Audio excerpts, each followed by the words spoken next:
जय हिंद दोस्तों मैं अमित शास्त्री आज आप सभी से संस्कृत साहित्य के बहुत ही महत्वपूर्ण प्रश्नों पर चर्चा करने वाला हूं। संस्कृत साहित्य के इतिहास को आप यदि समझना चाहते हैं तो ये प्रश्न आपके लिए बहुत उपयोगी होने वाले हैं। एक एक प्रश्न ऐसा है जैसे ही पेपर में आते हैं उसी टाइप के ये प्रश्न हैं, तो आप बड़े ध्यान से पढ़िएगा और कमेंट में आपको उत्तर बताना है तो तैयार हो जाइएगा। दोस्तों आप हमारे चैनल से तो जुड़ ही गए होंगे। हमारे ऐप, चैनल और टेलीग्राम तीनों टॉप 50 स्टडी नाम से हैं। तीनों जगह आप जुड़ सकते हैं। चैनल को सब्सक्राइब करें, ऐप को डाउनलोड करें और टेलीग्राम चैनल में सर्च करके जुड़ जाएं। चलिए हम शुरुआत करते हैं। महाकाव्य न्यूनतम रूपेण कति सर्गा भवेयुः, मतलब महाकाव्य में न्यूनतम रूप से कम कति सर्गा भवेयुः, कितने सर्ग होने चाहिए। महाकाव्य में कम से कम कितने सर्ग होने चाहिए यहाँ पर पूछा गया है, तो जल्दी से बता दीजिए। चार ऑप्शन आपके सामने हैं, 5, 10, 8 या 20। तो आपको बता दें कि महाकाव्य तभी माना जाता है जब कम से कम 8 सर्ग होते हैं। ठीक है ना, 8 सर्ग होंगे तभी महाकाव्य आएगा, याद रखिएगा। 6, 5 इत्यादि में खंड काव्य ले लेते हैं। कहीं कहीं ऐसे अपवाद आए हैं एकाध ग्रंथ में कि 7 सर्ग होने पर महाकाव्य की कोटि में ले लिया। बाकी प्रश्न आएगा तो आपको 8 ही लिखना है, कम से कम 8 सर्ग होंगे तब महाकाव्य की कोटि में आता है। एक और अगला महत्वपूर्ण प्रश्न है, वेरी आईएमपी है दोस्तों। एक एक प्रश्न छटे हुए हैं, टोटल 35 प्रश्न हैं, तो आपको 35 ही प्रश्न पढ़ करके इसके उत्तर दे करके अब यहाँ पर उठना है। महाकाव्य नायको भवति, महाकाव्य का नायक होता है। 4 ऑप्शन आपके सामने दिए गए हैं। ठीक है ना, नायक के यदि भेद भी पूछ लिया जाए तो याद रखना नायक के 4 भेद होते हैं, धीर ललित, धीरोदात्त, धीर प्रशांत और धीरोद्धत।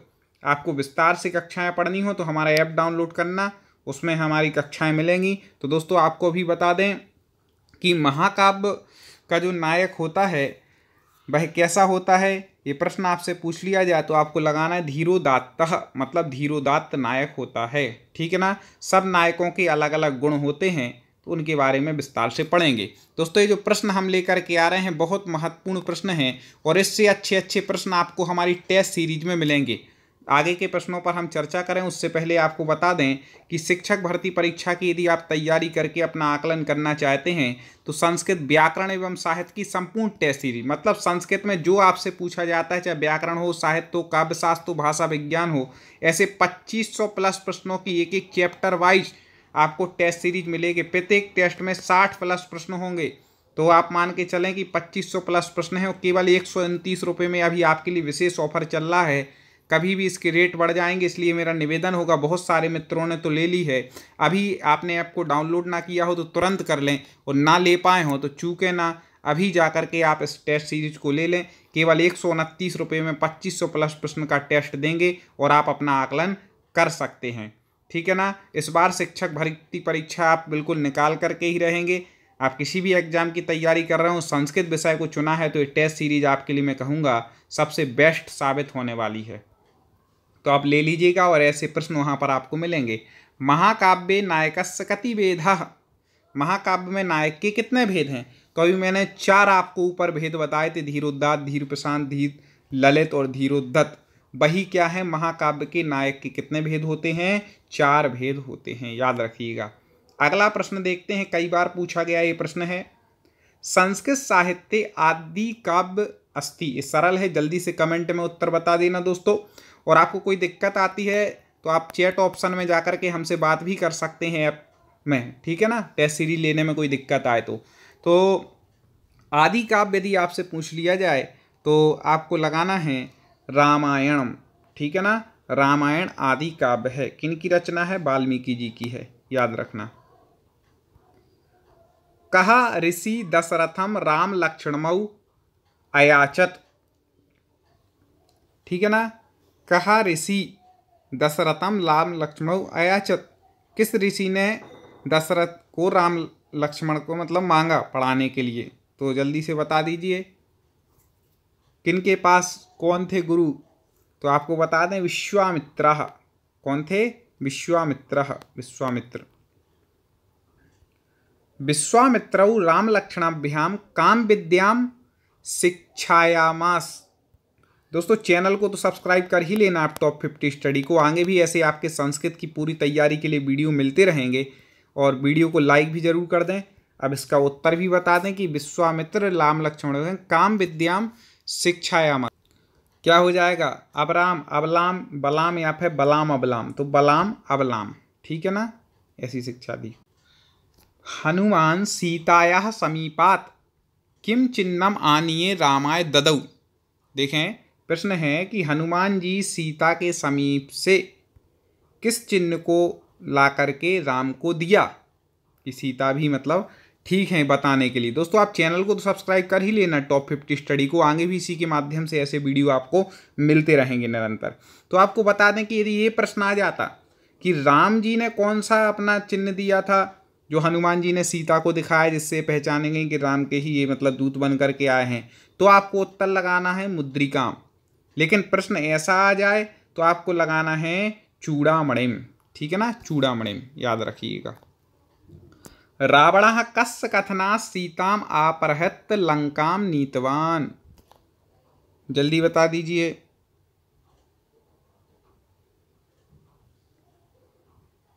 हाँ ठीक है, बिल्कुल सही। रावणः कस्य कथन से सीता को अपहृत लंका लाया था, ठीक है ना, किसके कथन से? तो अकंपनस, ठीक है ना, अकंपन के कहने पर। कुमार संभव महाकाव्यस्य रचयिता को अस्ति। कुमार संभव महाकाव्य के रचयिता कौन हैं? इसका उत्तर पहले जो हमसे रेगुलर पढ़ रहे हैं, दो सब्सक्राइब किए हुए हैं, उनके लिए प्रश्न हम पहले भी पूछ चुके हैं। ऐप पर भी जो हमारे वीडियो हैं टॉप 50 स्टडी, जिसको प्ले स्टोर से डाउनलोड करना है, डिस्क्रिप्शन में लिंक दी है, उसके भी उत्तर हैं। तो बता दीजिए कौन है कुमार संभव के लेखक? बिल्कुल सही, कुमार संभव जो महाकाव्य है कालिदास जी की रचना है, ठीक है ना।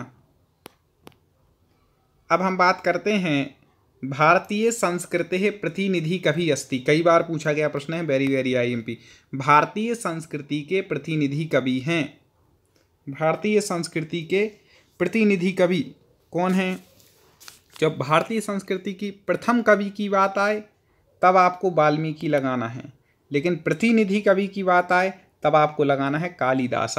मतलब कालिदास हैं भारतीय संस्कृति के प्रतिनिधि कवि माने जाते हैं। कालिदास से का प्रसिद्ध, कालिदास किसके लिए प्रसिद्ध हैं? आपने एक श्लोक सुना होगा दोस्तों, कौन सा है वह श्लोक? उपमा कालिदासस्य भारवे अर्थ गौरवम दंडिनः पदलालित्यम माघे संति त्रयो गुणा। उसमें बताया है कि कालिदास किसके लिए प्रसिद्ध हैं, तो कहा गया उपमा कालिदासस्य, मतलब कालिदास उपमा के लिए प्रसिद्ध हैं। दोस्तों ऐसे छटे हुए प्रश्न हैं हमारी टेस्ट सीरीज में, और केवल 129 रुपये में आपको वो टेस्ट सीरीज मिल रही है, तो ले लीजिएगा। तो उपमा कालिदास, भारवी अर्थ गौरवम, अर्थ गौरव के लिए कौन प्रसिद्ध हैं? भारवी। और दंडी किस लिए प्रसिद्ध हैं? दंडीना पदलालित्यम, पदलालित्य के लिए। वो माघ में माघे संति त्रयो गुणा, मतलब माघ में तीनों गुण हैं, उपमा भी है, पदलालित्य भी है और अर्थ गौरव भी। अब देखें, किम सर्वस्वम कालिदास मस्य, ठीक है ना, जल्दी से बता दीजिए। प्रश्न नंबर 11 है, कौन पहले उत्तर देता है हम देखते हैं। बिल्कुल सही, किम सर्वस्वम कालिदास। कालिदास का मतलब यदि आपसे पूछ लिया जाए कि सबसे प्रमुख ग्रंथ है, सबसे मतलब मेन जो है जिसके कारण उन्हें प्रसिद्धि मिली, ठीक है ना, तो अभिज्ञान शाकुंतलम, ठीक है ना, अभिज्ञान शाकुंतलम को याद रखना।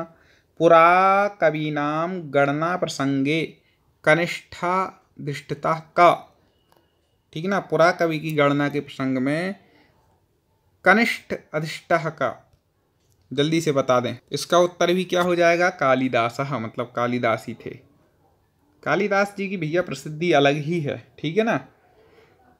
कालिदास से मासीत पत्नी खलु, चलिए बता दीजिए कि कालिदास की पत्नी का नाम क्या था। कालिदास जी की पत्नी का नाम तो पता ही होना चाहिए, उन्हीं की वजह से तो वो कालिदास बने थे, ठीक है ना।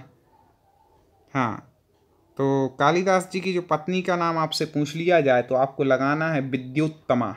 विद्युत्तमा। कमेंट में फटाफट उत्तर देते जाइए। कमेंट में उत्तर देना दोस्तों ज़रूरी है वीडियो के, और वीडियो को लाइक करना भी बहुत ज़रूरी है। ना किया हो तो तुरंत एक बार लाइक मार दीजिए फटाक से। को माघस्य पिता, माघ के पिता कौन हैं, ऐसे ही प्रश्न आएंगे। पत्नी पूछ लेंगे, पिता पूछ लेंगे, कवियों में से, परिचय में से, रचनाएं पूछ लेंगे।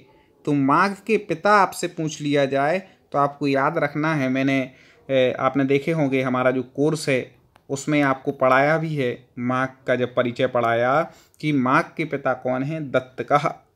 ठीक है ना, माघ के पिता कौन हैं, दत्तकः, मतलब दत्तक। और देखें, शिशुपाल वधम महाकाव्यस्य रचयिता अस्ति। शिशुपाल वध महाकाव्य के रचयिता हैं। इसके लिए हमने याद करने की आपको एक सरल विधि बताई थी कि आप ये याद रख लेना कि शिशुपाल का वध कब हुआ था। तो शिशुपाल का वध माघ महीने में हुआ था। तो आपको याद रख जाएगा माघ, ऐसे हुआ नहीं था, नहीं तो आपको सर माघ महीने हमने तो पढ़ा है लेकिन माघ महीने में नहीं हुआ। तो ऐसे नहीं, याद करने के लिए बताया कि माघ हैं शिशुपाल वध के। अब आपको याद भी रहेगा, देखना पेपर में आ जाएगा तो आपको याद आ जाएगा कि सबने बताया था माघ महीने में हुआ था। ठीक है ना, अब याद हो जाएगा। चलें और देखें आगे, लेकिन उससे पहले बता दें कि बहुत सारे मित्र आपके टेस्ट सीरीज ले चुके हैं संस्कृत की, वो लगा रहे हैं, अभ्यास कर रहे हैं। आप चूक नहीं जाना, मैं कहूँगा आप चूकना मत। मात्र 129 रुपये में आपको ऐप पर जाना है, स्टोर पर जाना है, और कोई दिक्कत आती है लेने में तो बाजू में चैट का ऑप्शन है, वहाँ जाके आप मेरे से डायरेक्ट बात कर सकते हैं। इसी वीडियो के कमेंट में भी आप लिख सकते हैं टॉप 50 स्टडी ऐप को अभी डाउनलोड करें। इस प्रकार का आइकन हमारा मिलेगा, प्ले स्टोर पर सर्च करें और आप हमारी टेस्ट सीरीज को लेकर के डेली अभ्यास इससे अच्छे अच्छे प्रश्नों का करें। शिशुपाल महाकाव्यस्य आधारो मन्यते। शिशुपाल महाकाव्य का आधार माना जाता है। कौन है भाई शिशुपाल महाकाव्य का आधार? हाँ बिल्कुल सही, अभी अपन ने रचयिता पढ़े थे। अब आधार ग्रंथ कौन सा है? आधार ग्रंथ शिशुपाल वध कहाँ से लिया गया? तो महाभारतम, मतलब महाभारत माना जाता है। ठीक है ना, ये जो इसकी जो कथा है ना, कहाँ की है? महाभारत की है, उसी में बताया गया शिशुपाल के बारे में। ऐसा शिशुपाल वध महाकाव्य कति सर्गः सन्ति। सभी महाकाव्यों के आपको सर्ग याद करने हैं, कवि याद करना है, उनके पत्नी का नाम याद करना है, उनके पिता का नाम, ये बहुत महत्वपूर्ण हो जाते हैं। तो शिशुपाल वध महाकाव्य में कितने सर्ग हैं ये याद रखिएगा, जल्दी से बता दीजिए। फटाक से उत्तर देना कि शिशुपाल वध में यदि महाकाव्य में आपको सर्ग पूछा जाए तो विंशति, मतलब 20 सर्ग हैं।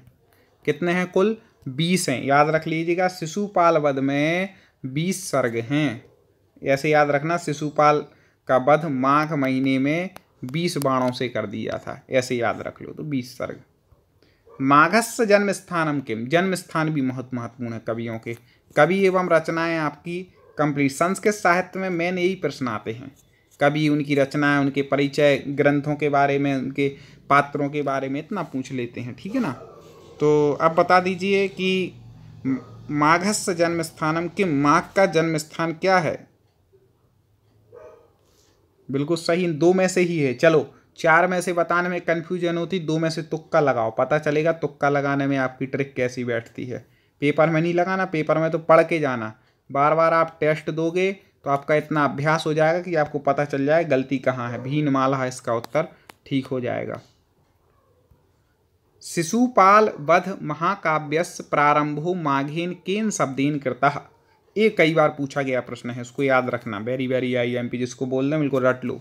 शिशुपाल वध महाकाव्य के प्रारंभ में माघ ने किस शब्द का प्रयोग किया? तो किस शब्द से किया था? यहाँ पर 4 शब्द दिए हैं, श्री, गुरु, ओम या कृष्ण। किस शब्द से किया था जल्दी से बता दें। तो आपको बता दें कि शिशुपाल वध जो महाकाव्य है इसका प्रारंभ, आप मेघदूत हो गया, शिशुपाल वध, इनके प्रारंभ के विषय में अक्सर पूछा जाता है किस शब्द से हुआ है। तो आपको बता दें श्री शब्द से शिशुपाल वध महाकाव्य का प्रारंभ महाकवि माघ ने किया था। और देखें दोस्तों, लाइक ना किया हो तो तुरंत एक बार लाइक कर दीजिए वीडियो को, इतना तो करते आपको जाना है। देखें, बृहत्त्रयी मध्य स्थानम नास्ति, मतलब बृहत्त्रयी के मध्य में स्थान नहीं है। ठीक है ना। बृहत्त्रयी के मध्य में कौन सा ग्रंथ इनमें से नहीं आता है? जल्दी से बता दें तो आपको बता दें कि बृहत्त्रयी में 3 ऑप्शन में से ही आप चले उत्तर दे दीजिएगा कि इन 3 में से ऐसा कौन सा है। 2 तो आते हैं बृहत्त्रयी में और 1 नहीं आता है। तो कौन नहीं आता है? तो वह नहीं आता है मेघदूत। ठीक है ना, मेघदूत बृहत्त्रयी में नहीं आता। और जब भी ये प्रश्न पूछा जाता है तो कालिदास जी की एक रचना उसमें बीच में डाल देते हैं, तो आप समझ जाएं कि वो ही नहीं है, तो मेघदूत नहीं है। चलें अब बाकी हम बात करते हैं आगे प्रश्नों पर। तो उपमा पदलालित अर्थगौरवम इति त्रयो गुणः कस्मिन् काव्ये समाहितः। मतलब उपमा पदलालित तो अर्थ गौरव, ये तीनों गुण किस काव्य में समाहित हैं? जल्दी से बता दीजिए, किस पद में समाहित किए गए हैं तीनों गुण?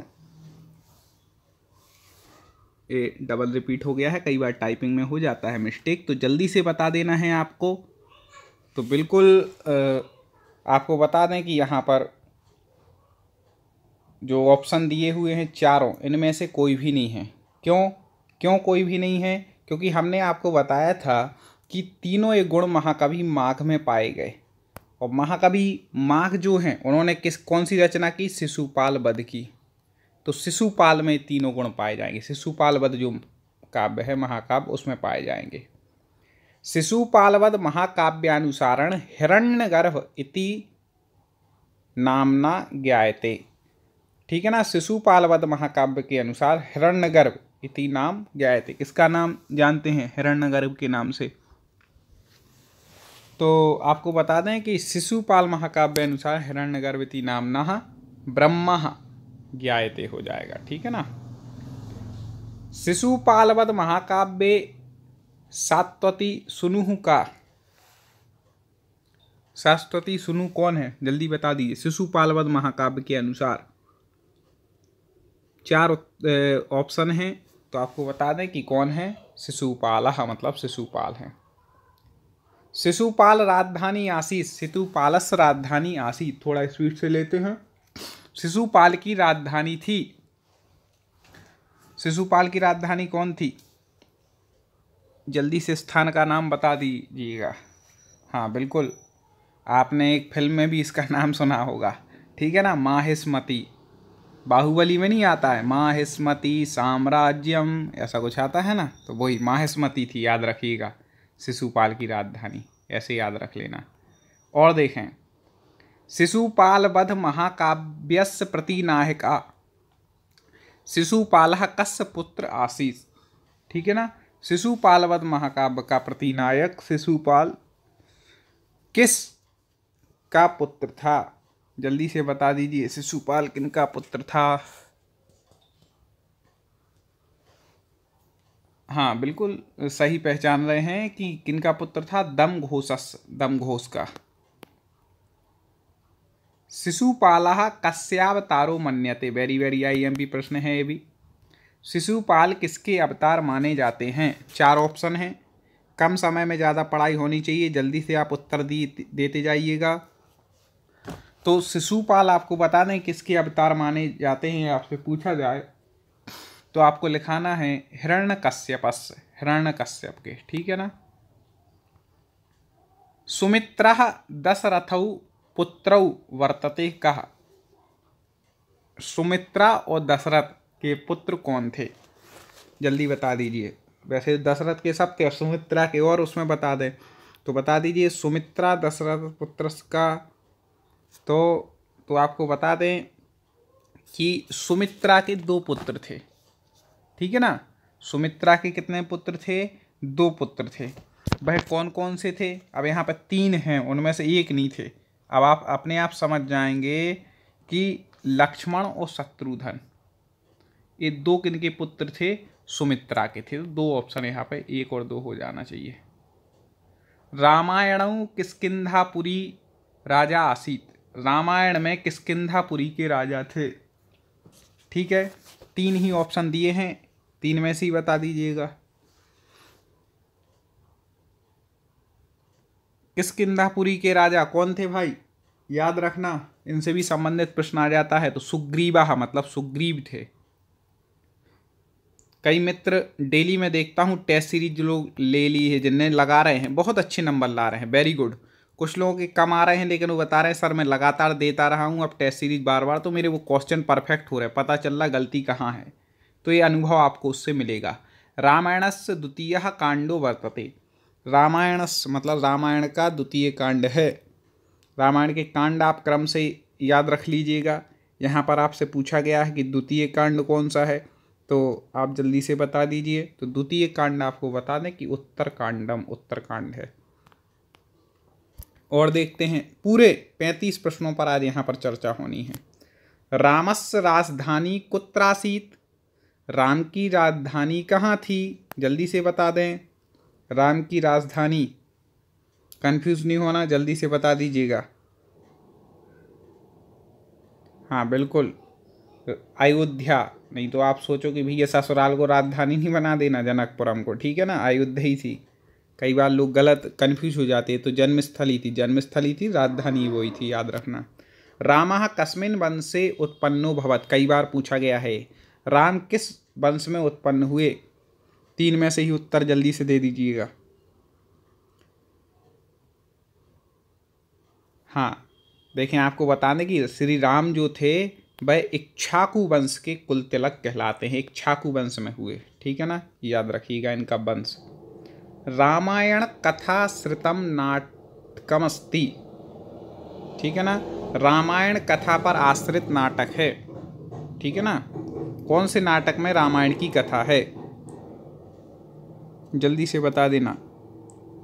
1 2 3 4 में से उत्तर देना है आपको, जल्दी दीजिएगा। हाँ बिल्कुल, उत्तर रामचरित, इसमें भी राम की कथा है, और महावीर चरितम में भी राम की कथा है। तो उभय नाटके हो जाएगा, मतलब दोनों नाटक। अभिज्ञान शाकुंतलम नहीं होगा, क्योंकि इसमें शकुंतला और दुष्यंत की कथा है ये तो, ठीक है ना, इसलिए। चलो और देखो आगे के प्रश्न पढ़ें। उससे पहले हम आपको बता दें कि ये तो हमने टेस्ट सीरीज तो बताई दी 129 रुपये की, 2500 प्लस प्रश्नों की। आप चाहें तो हमारा कोर्स भी ले सकते हैं, जिसमें हिंदी और संस्कृत का संपूर्ण कोर्स आपको मिलेगा मात्र 399 में। इसके साथ टेस्ट भी आपको फ्री मिलेंगे, कोर्स के साथ लाइव क्लासें होंगी, इसमें रिकॉर्डेड वीडियो भी मिलेंगे, मॉडल टेस्ट पेपर होंगे, अभ्यास प्रश्न होंगे, और PDF नोट्स भी साथ में फ्री मिल रहे हैं। ऐप को तो डाउनलोड कर ही लिया होगा आपने, टॉप 50 स्टडी। अभी तक ना किया हो तो तुरंत जाके करना, टॉप 50 स्टडी सर्च करना प्ले स्टोर पर, और ऐप डाउनलोड कर लेना। डिस्क्रिप्शन में भी लिंक दी है टेलीग्राम चैनल की और ऐप की, तो आप इस कोर्स को भी ले सकते हैं। रामायणे पंच प्रसूते इदम विशेषणम कस्य आसीत, जल्दी से बता दीजिए।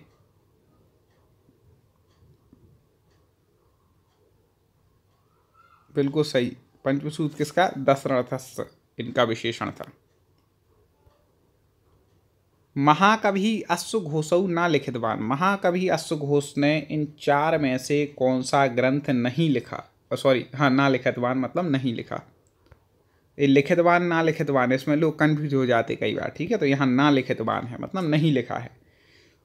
जल्दी बता दीजिए कौन सा नहीं लिखा है। हाँ बिल्कुल सही पहचान रहे हैं आप, राष्ट्रबधम ये इनकी रचना नहीं है। बाकी अश्वघोष की सारी पुत्र प्रकरणम, गंडी स्तोत्र गाथा और सौंदर्यानंदम में प्रसिद्ध रचनाएं कई बार पूछी जाती है। तो भारत के इतिहास से संबंधित हमारी टेस्ट सीरीज के प्रश्न हैं, कुल अभी 83 प्रश्न हैं इसमें। फिर और भी अलग अलग सेशन कवि रचनाओं के बने हैं, जो हमारी टेस्ट सीरीज मात्र आपको 129 रुपये में संपूर्ण संस्कृत साहित्य, व्याकरण, काव्यशास्त्र, भाषा विज्ञान से संबंधित आपके चैप्टर वाइज मिल रही है। उसी में से हमने लिया है, देखिएगा सुमेलित करना है, मतलब ये बताना है कि कौन सा इनमें से मेल नहीं खाता है। एक तरफ कवि दी है और एक तरफ उनकी उपाधियाँ दी हुई हैं, ठीक है ना। अब कौन मेल नहीं खाता है वो आपको यहाँ पर बताना है। तो आपको बता दें कि भारवी जो हैं उनको आत्पत्त तो अर्थ गौरव के लिए प्रसिद्ध हैं। भारवी अर्थ गौरवम, आपने सूत्र भी सुना होगा। थोड़ा सा इस क्वेश्चन में मिस वो है, जूम करने पर वो हो रहा है, कोई दिक्कत नहीं, अब समझ में तो आ रहा है। तो उपमा कालिदासस्य भारवे अर्थ गौरवम दंडिना पदनालित्वम, ये आपने सुनी होगी पंक्ति, माघे संति त्रियोगुणा। तो भारवी अर्थ गौरव, आत्पात्र, ये इनकी उपाधियाँ हैं, ठीक है ना। भावभूति की श्री कंठ पद लांछना, कंठपद लांछना याद रखिएगा, अवश्यवाक, श्रीकंठ, ठीक है, ओमवेक ये हैं। कालिदास की है उपमा सम्राट और दीपशिखा, दोनों ये सही हैं।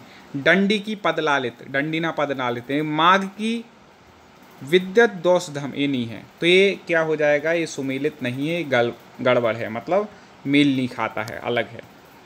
आगे देखते हैं, अगला है अशुद्ध युग्म को चुनिए। फिर अशुद्ध युग्म को चुनना है, जैसे ऊपर था कि इनमें से एक तरफ कवि दिए हैं, एक तरफ उपाधि। कवि उनकी उपाधियों से संबंधित एक ना एक क्वेश्चन आ ही जाता है, ठीक है ना। तो आप बता दीजिए, सोच लीजिए मन में कौन सा सुमेलित नहीं है। ABCD आप खुद बताते हैं, समझदार हैं।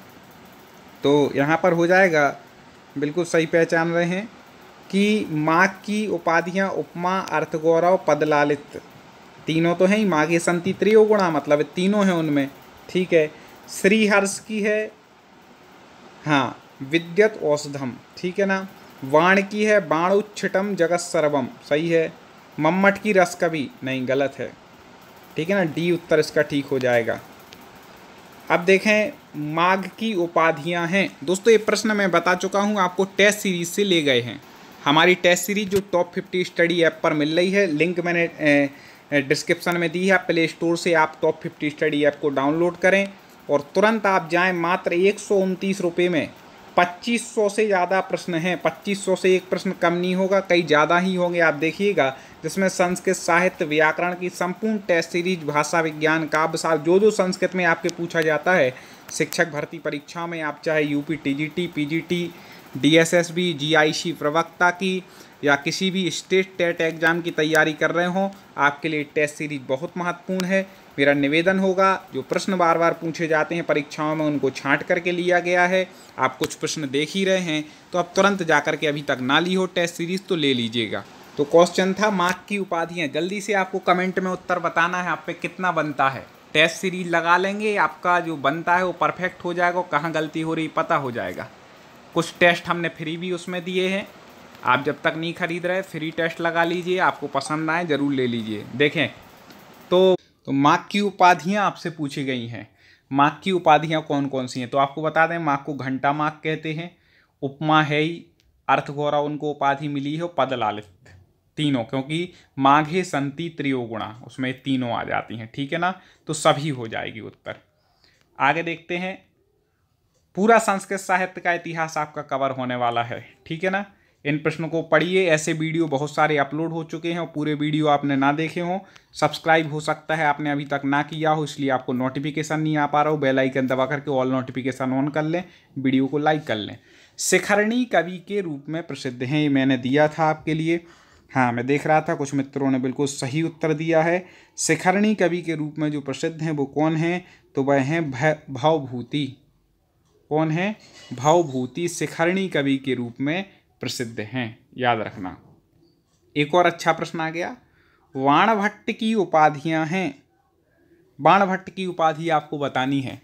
मैंने देखा कुछ दोस्तों ने जिसने टेस्ट सीरीज खरीद ली है, बहुत अच्छे उत्तर दे रहे हैं, अच्छे अटेम्प्ट ला रहे हैं। जैसे एक टेस्ट में 60 क्वेश्चन हैं, तो कई तो 50 प्लस भी आंसर लगा रहे हैं, बहुत अच्छी बात है। कई 40 प्लस लगा रहे हैं, ठीक है। धीरे धीरे आप लगातार टेस्ट लगाते रहेंगे, सफलता मिलेगी।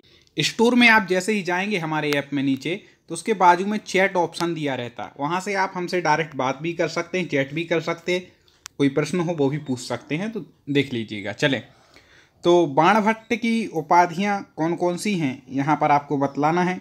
जल्दी जल्दी से कमेंट में उत्तर देते जाइए और देखते जाइए कितना बन रहा है, कितनी गलतियाँ हो रही हैं। तो आपको बता दें कि बाणभट्ट की उपाधि है पंच वाणस्तु बाणः जयदेवा, बिल्कुल ये उपाधि है। बाणस्तु पंचनाना चंद्रदेवा, ये भी है।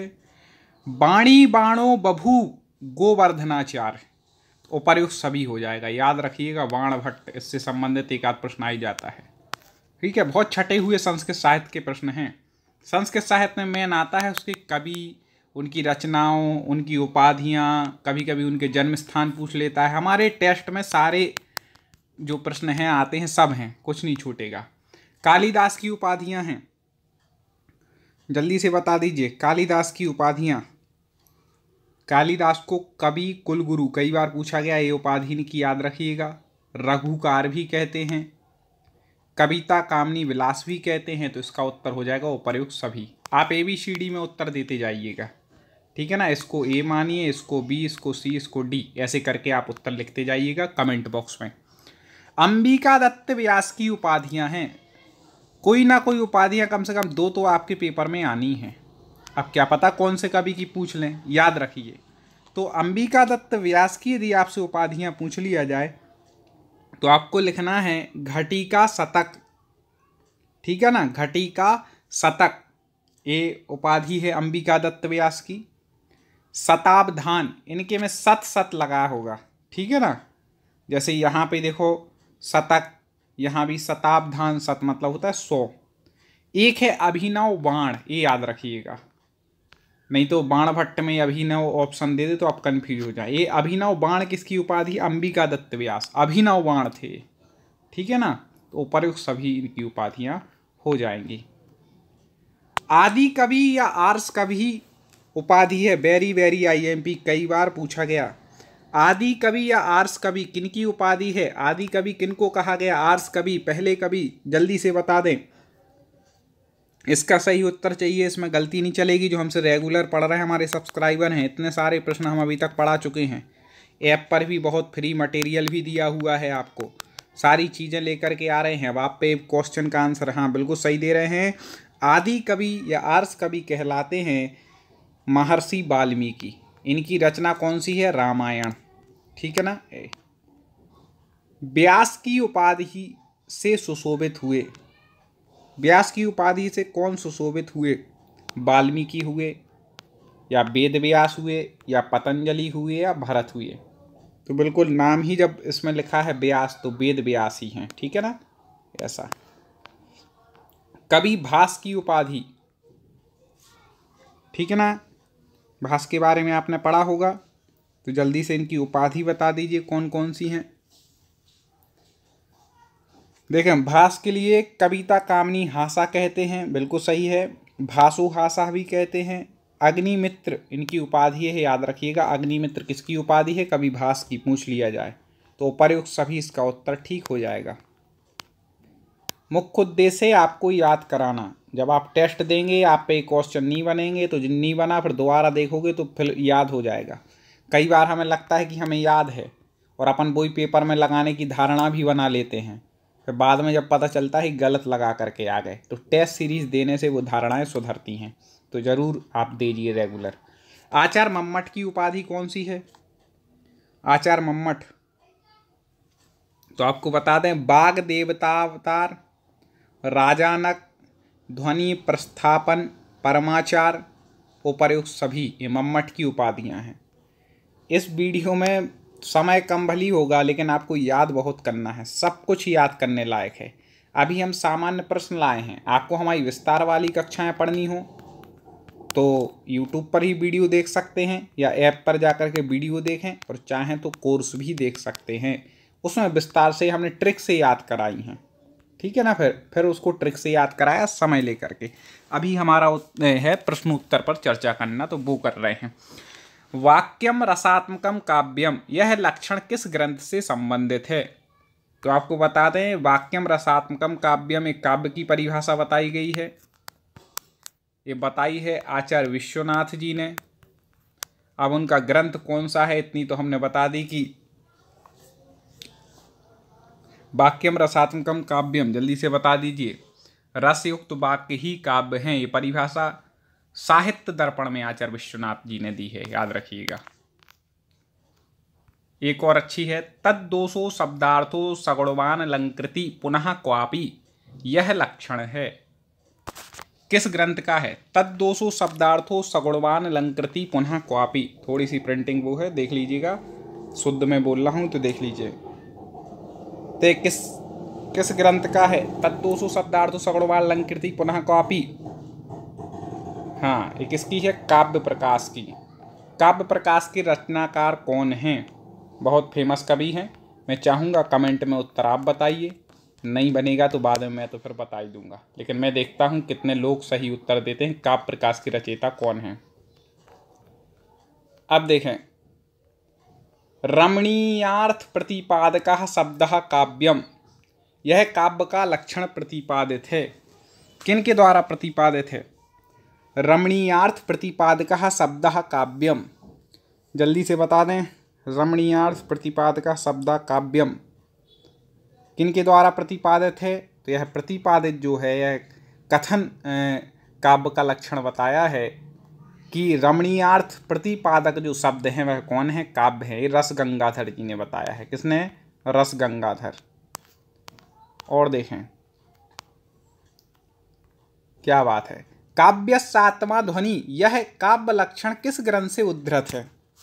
बहुत अच्छे अच्छे क्वेश्चन, वेरी वेरी IMP। यही पूरे हमारे टेस्ट सीरीज में मिलने वाले हैं, हर चैप्टर के ऐसे ही महत्वपूर्ण। तो काव्यस्यात्मा ध्वनि, यह लक्षण किस ग्रंथ से उद्धृत है?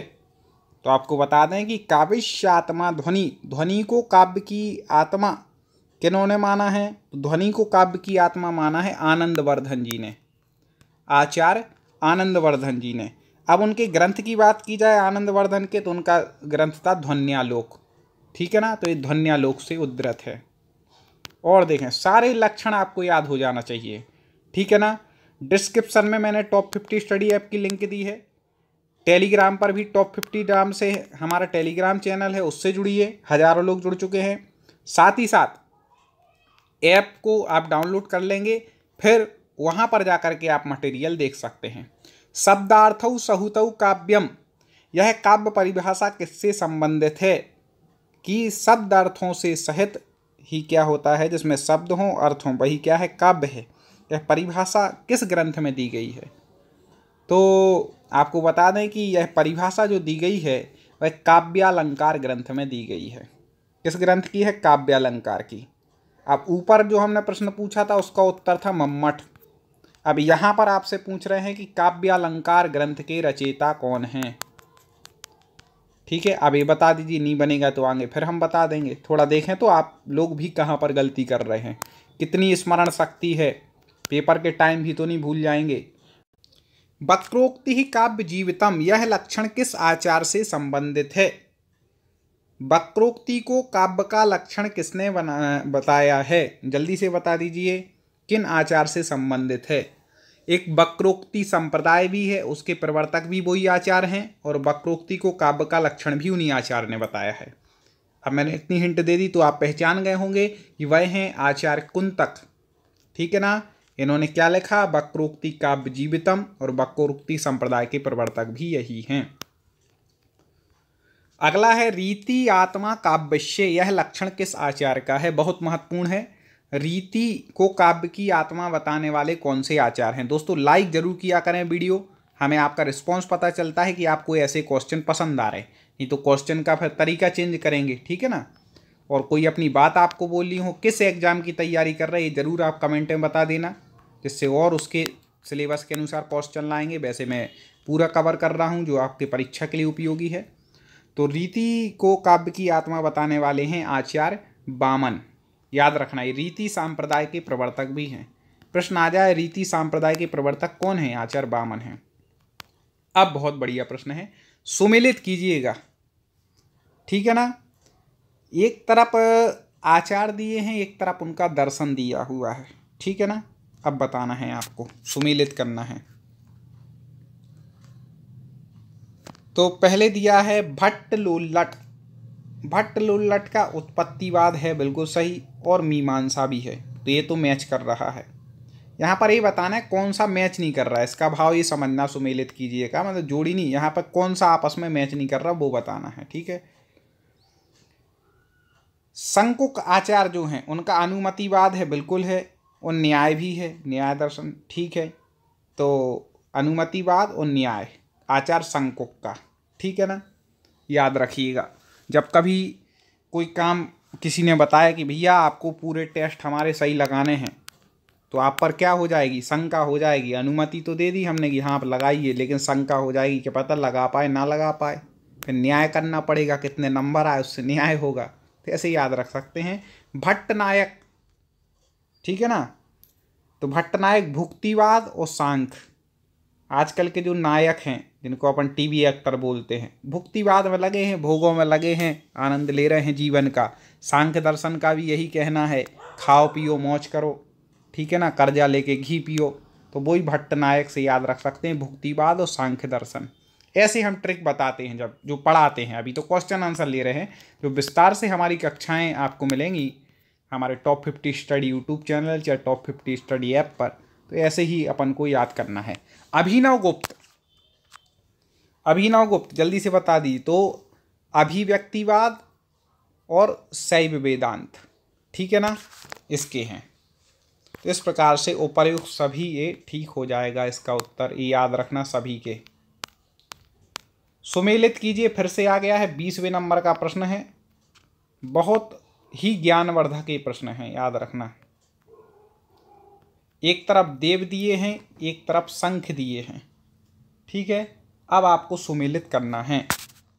ये यहाँ पर नीचे ऑप्शन भी दिए हैं, ठीक है ना।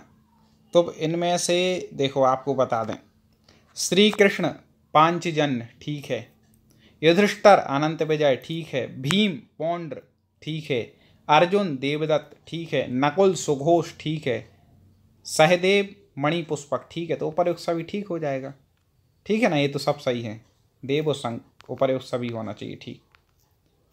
धीरोदात्त कोटि के नायक हैं। नायकों के आपने भेद पढ़े होंगे, 3 प्रकार के जो भेद प्रमुखता से होते हैं। तो धीरोदात्त, धीर ललित, धीर प्रशांत आदि जो नायक के भेद हैं। तो धीरोदात्त नायक की कोटि में कौन आएंगे इनमें से? धीरोदात्त जो बहुत गुणवान होते हैं, मतलब सबसे श्रेष्ठ नायक माने जाते हैं धीरोदात्त, तो वो तो राम भी आएंगे, कृष्ण भी आएंगे और अर्जुन भी। तो उपर्युक्त सभी इसका उत्तर ठीक हो जाएगा। अब धीरोद्धत आ गया। धीरोद्धत कोटि के नायक कौन हैं? धीरोद्धत कोटि के नायक, ठीक है, मतलब जो थोड़े क्रोधी होते हैं, मतलब गुस्सा आ जाता है जल्दी, बहुत बलवान भी होते हैं, तो वो धीरोद्धत हैं। तो भीम, परशुराम, दुर्योधन, उपर्युक्त सभी इसका उत्तर ठीक हो जाएगा। तीनों याद रखना, एक ना एक नायक पूछ सकता है। 3 धीरोद्धत हैं, राम, कृष्ण और अर्जुन क्या है? हाँ, धीरोदात्त हैं। और ये धीर ललित आ गया। धीर ललित कोटि के नायक कौन हैं? धीर ललित जल्दी से बता दीजिए। हाँ, यक्ष और उदयन दोनों क्या हैं? धीर ललित हैं। उपर्युक्त दोनों इसका उत्तर ठीक हो जाएगा। धीर प्रशांत आ गए, ठीक है ना। धीर प्रशांत चारों आ गए, 3 प्रमुख बताए थे वो और एक धीर प्रशांत, 4 आ गए।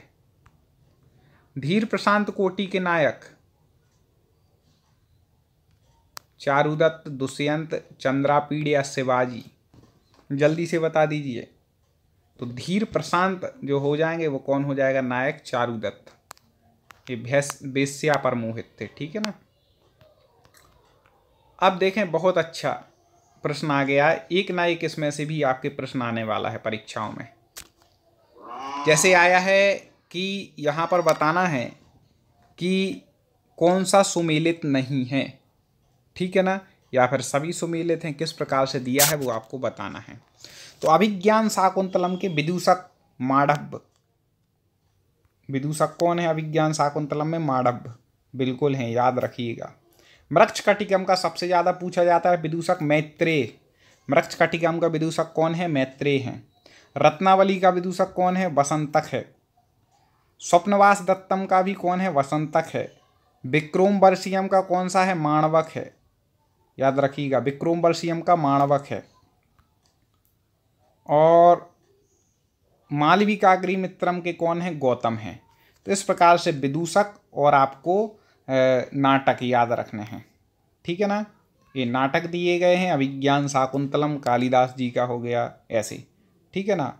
मृच्छकटिकम शूद्रक का हो गया, ऐसे याद रखिएगा आप लोग कलम से। तो ये सब क्या हैं? ये नाटक हैं, ये क्या हैं? उनके विदूषक हैं। आगे और भी चर्चा करेंगे। अभी शायद नायकों की बात में मुझे याद है कि मैंने शायद 3 बोल दिए थे गलती से, तो उसमें 4 आप कर लीजिएगा, जहाँ तक याद आ रहा है। देखें आगे, किस ग्रंथ में विदूषक का अभाव है? इनमें से कौन सा ऐसा ग्रंथ है जिसमें विदूषक नहीं है? जल्दी से बताएं। इस प्रश्न का जिसने उत्तर बता दिया है, मान जाऊंगा उसकी तैयारी बहुत अच्छी है, सिलेक्शन के बिल्कुल नज़दीक है, समझ लो शिक्षक बनने वाले हैं संस्कृत के। अब बता दो जल्दी से। किस ग्रंथ में विदूषक का अभाव है? जिसने टेस्ट सीरीज ऑनलाइन दे दी होगी वो तो आसानी से बता देंगे, उन्हें पता चल गया होगा, लेकिन बाकी बता करके दिखाओ जिन्हें टेस्ट सीरीज अभी नहीं ली है, वो बता करके दिखाएं। तो आपको बता दें कि मालती माधव में भी विदूषक नहीं है, महावीर चरित्र में भी विदूषक नहीं है, उत्तर रामचरित में भी विदूषक नहीं है। तो उपर्युक्त सभी इसका उत्तर ठीक हो जाएगा। इन तीनों ग्रंथों में विदूषक नहीं है। संस्कृत साहित्य के तीनों महत्वपूर्ण ग्रंथ हैं। ठीक है, आगे देखते हैं, थोड़ा सा वो हो गया। वादरायण किस ग्रंथ का कंचुकी है? वादनारायण किस ग्रंथ का कंचुकी है? दोस्तों वीडियो पूरा होने के बाद तुरंत आपने अभी तक ऐप डाउनलोड ना किया हो जरूर करना। टॉप 50 स्टडी ऐप को, बहुत महत्वपूर्ण आपको वहाँ पर चीज़ें आपसे संस्कृत से संबंधित मिलेंगी। तो आपको बता दें कि वादनारायण कंचुकी स्वप्नवास दत्तम के भी हैं, दूतवाक के भी हैं और प्रतिज्ञा योगेंद्रायण के भी हैं, तीनों। ठीक है ना? तो उपर्युक्त सभी इसका उत्तर। मैं चाहूँगा कि अब आप बताएं कि स्वप्नवास दत्तम, दूतवाक्यम और प्रतिज्ञा योगेंद्रायण किसके नाटक हैं? ठीक है ना? बन जाएंगे, सरल है क्वेश्चन। बृहत्त्रयी के अंतर्गत आते हैं बृहत्त्रयी, लघुत्रयी, गद्यत्रयी, पत्रत्रयी, मुनित्रयी। ये सारे आप पांचों ये जो प्रमुख त्रयी हैं उनको तो याद रख ही लीजिएगा। इससे संबंधित वीडियो हमारे यूट्यूब चैनल टॉप 50 स्टडी पर अपलोड है, सर्च करके देख सकते हैं। बृहत्त्रयी के अंतर्गत आपको बता दें जो ग्रंथ आते हैं, क्रातार्जुनीयम आता है, ठीक है, शिशुपाल वध माक का जो है वह भी आता है, और न्यसधी चरितम भी आता है। तो उपर्युक्त सभी इसका उत्तर ठीक हो जाएगा। अब बता दें लघुत्रयी के अंतर्गत कौन आते हैं। तो लघुत्रयी में एक बात याद रखना आप कि कालिदास की रचनाएं हैं, तीनों लघुत्रयी में आती हैं। किसकी आती हैं? कालिदास की। ठीक है ना? कालिदास की रचनाएं ही तीनों लघुत्रयी में आती हैं। तो इसमें रा जोड़ लें। रघुवंशम ये तो आती है, रघुवंश महाकाव्य, ठीक है। कुमार संभव भी आती है, और मेघदूतम, मेघदूत, तीनों किसकी हैं? कालिदास की। हमने इसकी रचनाओं की ट्रिक पढ़ाई थी, रमेकर MBA, रा से रघुवंश, में से मेघदूत, ऐसे पढ़ाई थी ना। तो इस प्रकार से आप लगा सकते हैं कि उपर्युक्त सभी इसका उत्तर ठीक हो जाएगा। 31वें प्रश्न में बात करते हैं, संस्कृत साहित्य के इतिहास पर हम चर्चा कर रहे हैं कि गद्य बृहत्त्रयी के अंतर्गत ग्रंथ आते हैं। गद्य बृहत्त्रयी के अंतर्गत कौन से ग्रंथ आते हैं तो वो आपको बतलाना है। तो एक तो आ गया वासदत्ता, इसको स्वप्नवास दत्ता भी कहते हैं, कंफ्यूज नहीं होना। कादम्बरी, वाणभट्ट की जो कादम्बरी है वो है, ठीक है। और 10 कुमार चरित्र अगला ऑप्शन है, और चौथा ऑप्शन है उपर्युक्त सभी। आपको क्या लगता है दोस्तों क्या होगा? तो ये तीनों ही ग्रंथ क्या गद्यत्रयी, गद्य बृहत्त्रयी में आते हैं। त्रयी से संबंधित 1 या 2 प्रश्न आने हैं, आप ये सोच करके रख लो, ठीक है ना। अभी मैं 3-4 प्रश्नों में लगातार आपको ये कंप्लीट करा देता हूँ, याद कर लीजिएगा।